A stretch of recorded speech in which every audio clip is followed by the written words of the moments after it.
Good morning all. Today we will learn introduction. Basically introduction is of two type. One is formal and second one is informal.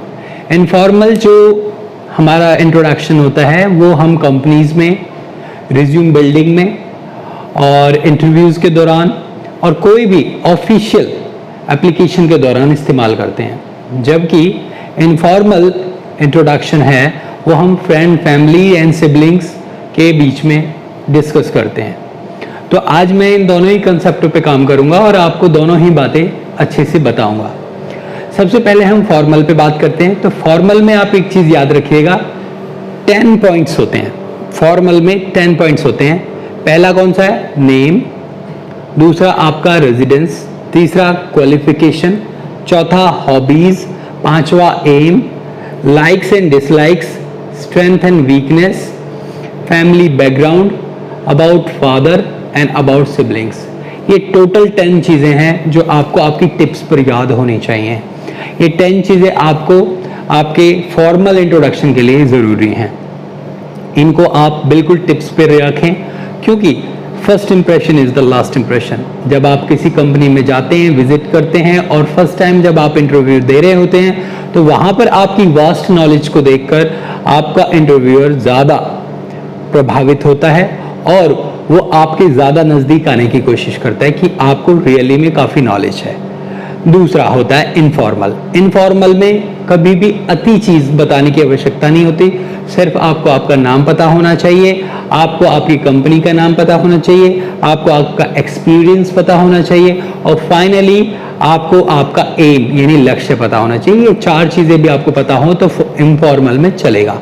तो जैसे कि हम कहानी शुरू करते हैं, आपने एंट्री की गेट से, तो किसी भी कंपनी के गेट पर आपने साइन किया और वहां से अंदर घुस गए, रिसेप्शन पे पहुंचे। रिसेप्शन पे आपको एक पेपर दिया गया, उस पेपर में आपके बारे में सारी जानकारी और पुरानी जितनी भी इंफॉर्मेशन थी, पुरानी कंपनी के बारे में जो भी जानकारियां थी वो सब उस पेपर पे होता है।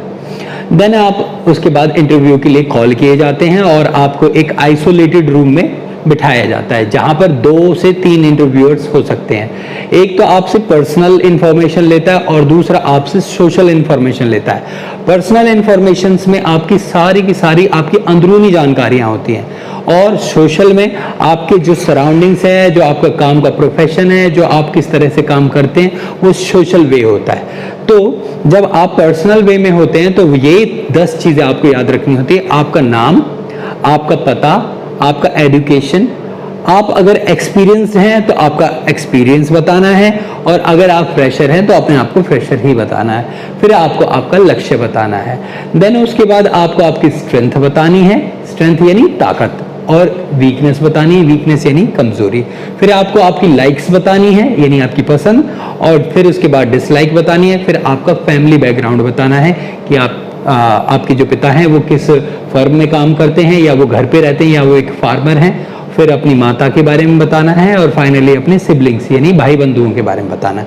सो ये पूरी की पूरी स्ट्रेटेजी आपको फॉर्मल इंटरव्यू के दौरान आपने अपनानी होती है, जिससे कि आपका एक अच्छा बैकअप तैयार होता है। मैं आपको उसका एक पूरा का पूरा मेरे पैनल पे आपको दिखाई देगा कि किस किस चीज़ के लिए कैसे कैसे आपको सेंटेंसेस बनाने हैं और किस तरह से उसको बोलना है, वो आप उसको कंसेप्ट में ले लीजिएगा। रही बात इनफॉर्मल की, तो इनफॉर्मल में क्या होगा, अब आपकी कंपनी ने आपको चूज कर लिया, आपको पसंद कर लिया, आपको सेलेक्ट कर लिया। फाइनली आपकी एक मैनेजरल मीटिंग होती है और डायरेक्टर मीटिंग होती है। डायरेक्टर मीटिंग होने के बाद आपको कंपनी के एक पर्सनली बुला लिया जाता है और आपको एक डे दे दिया जाता है कि उस दिन से आपकी ज्वाइनिंग हो जाएगी। आपके हाथ में एक ज्वाइनिंग लेटर भी दे दिया जाता है, वाया हार्ड कॉपी और बाय ईमेल। तो जब आपको वो मिल जाता है तो आपको डे निश्चित किया जाता है, आपका टाइम निश्चित किया जाता है कि आपको उस दिन से आप कंपनी ज्वाइन करेंगे। तो जिस दिन आपका फर्स्ट डे कंपनी में होता है उस दौरान भी आपका एक इंट्रोडक्शन होता है। उस दिन आपसे कोई काम नहीं कराया जाता, आपको रिफ्रेशमेंट दी जाती हैं, आपको चीज़ें मिलती हैं, जो आपके रूल्स और रेगुलेशंस हैं, एसओपीज हैं, वो पढ़ाई जाती हैं, बताई जाती हैं, सो दैट कि आप ये समझ सकें कि आपको अब क्या गाइडलाइन फॉलो करनी होगी।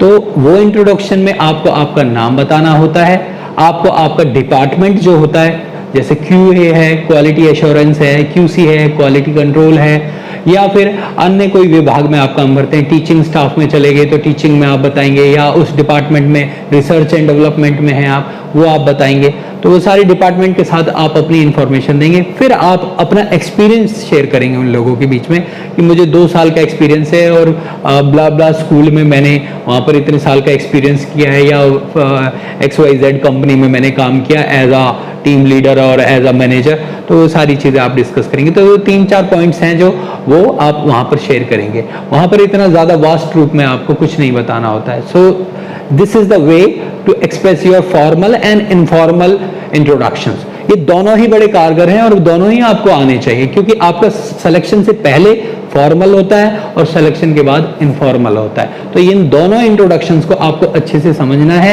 ये स्ट्रेटेजीज को अपनाना है। मैं एक बार फिर से आपको याद दिला देता हूं कि उसमें 10 चीजों का, फॉर्मल इंट्रोडक्शन में 10 चीजों का आपको ध्यान में रखना है, जबकि इनफॉर्मल में आपको किन्हीं 4 से 5 चीजों का ध्यान में रखना है। ये 4 से 5 चीजें आपको आपकी वैल्यू को ऐड करती हैं और आपकी फेस वैल्यू मार्केट में अप करती हैं। So thank you very much. नमस्ते, नमस्कार।